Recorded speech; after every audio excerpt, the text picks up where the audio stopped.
It came a bit like a bolt out of the blue. The Israeli Prime Minister breaking Shabbat rules to fly to Moscow and talk peace. But wasn't Israel trying its best to stay out of this war? There was genuine surprise over the weekend when Naftali Bennett flew on Saturday for a long meeting with Vladimir Putin. And that surprise wasn't just because an Orthodox Prime Minister was travelling on the Jewish Sabbath, a day of rest. Israel strikes many as an unlikely country, and Naftali Bennett an unlikely figure, to be brokering a peace to end Russia's war in Ukraine. This wasn't the first time the two leaders have met. That happened last autumn in Sochi. But unlike then, we've had no pictures coming this time for their meeting, and we know very little about what was said between them.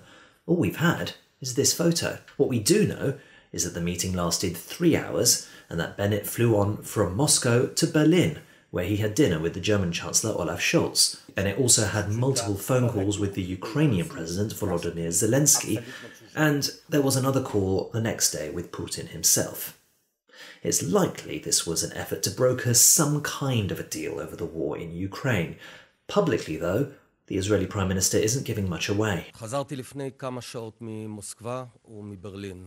נסעתי לשם במטרה לסייע בהידברות בין כל הצדדים, כמובן עם ברכת הדרך ובעידוד של כל השחקנים. מטבע הדברים אני לא יכול להרחיב יותר, אנחנו נמשיך לסייע ככל שנתבקש. גם אם הסיכוי לא גדול. ברגע שיש אפילו פתח קטן ויש לנו את הגישה לכל הצדדים ואת היכולת, אני רואה זאת כחובתנו המוסרית לעשות כל ניסיון.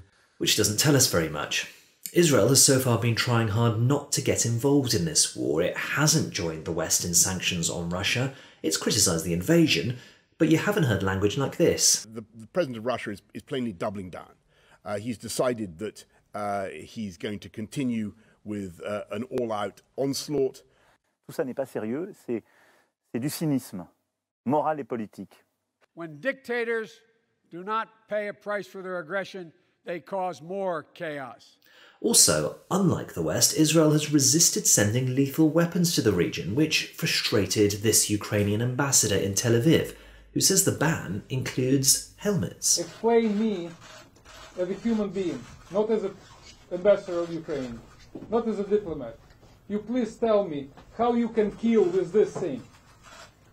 This is simply not possible. Now, one factor in all this is that a substantial part of Israel is Russian-speaking, as much as 1/5 by some measures.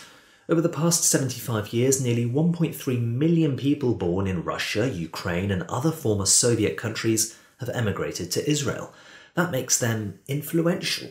There's a whole political party that was founded to cater for Russian-speaking Israelis. And then there's Iran, Israel's biggest adversary in the region, which has long been operating from neighbouring Syria, a key Russian ally. Israel needs Russia to support, or at least overlook, the fact that there are frequent IDF military strikes on Iranian targets deep within Syrian territory. There were reports of one just this week. But on the other hand, there's the United States. Israel might not be a member of NATO, but America is its closest military and economic ally. The country's foreign minister, Yair Lapid, made that clear when he met the US Secretary of State just this week. I came here to meet with a friend and a partner in a moment in which world order is changing. So that might explain why Israel, stuck as it is between America and Russia, would want this war just to go away, even though it involves Ukraine, a country with a Jewish president. That position became difficult to defend as this war progressed, longer and more ferocious than many expected. Abstention. Israel did vote alongside a sweeping majority at the United Nations General Assembly to reprimand Russia for invading Ukraine. Which brings us back to the Israeli Prime Minister and his surprise visit to Russia. The former British Foreign Secretary William Hague wrote in Tuesday's Times that Naftali Bennett had made the most substantial effort for peace, which so far is true. But he added, Bennett has no leverage over Moscow. It leads to the conclusion that Israel's limited involvement isn't likely to stop this war.